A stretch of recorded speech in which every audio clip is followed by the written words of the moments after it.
Good evening and welcome to Journalism 101's Week in Review. I'm Amanda Larkin reporting live. As we're arriving closer and closer to Election Day, President Barack Obama and Republican candidate Mitt Romney are neck and neck in the race to the Oval Office. Odds may be favoring Obama after Romney's comment he secretly made about the 47% of Americans who do not pay income tax, lack personal responsibility, and are dependent of government aid.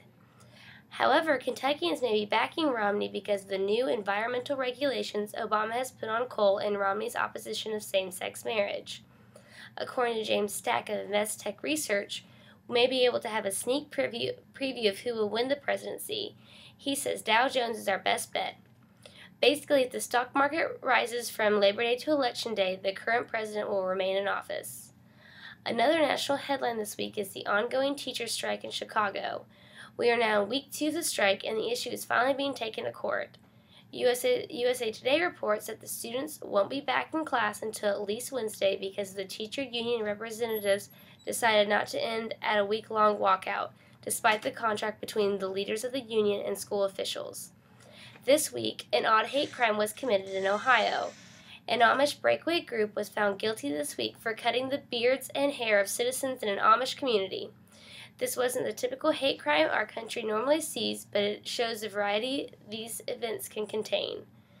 In local news, a Scott County man is to be retried in the alleged killing of his parents in 2007. James Anthony Gray, 43, is being charged with the shooting death of his parents. His first trial ended in February without the jury reaching a unanimous verdict. His next trial is scheduled to end this month on the 28th. In Louisville, Mayor Greg Fisher reported a possible sighting of whiskey fungus in a building he co-owns. In a letter he writes to the Louisville Metro Air Pollution on Control District's board chairman, Dr. Robert Powell, he would like to avoid even the appearance of such conflict.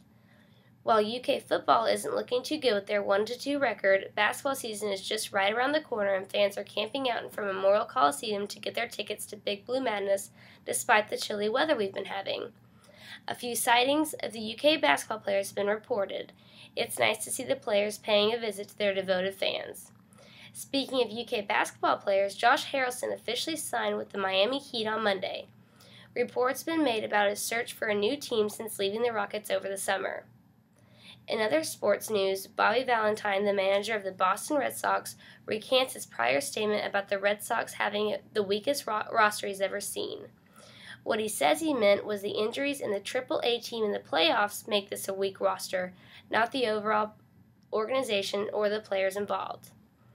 Ending on a happy note, the Homestead Act of 1862 is celebrating its 150th birthday this year, and citizens all over the nation are still reaping its rewards. After receiving a deed to a farm over 140 years ago, Frederick Waller and his wife still remain on the 80 acres. Although the couple is retired now, the farm stays with the family by their eldest son. We're always happy to see family farms still striving.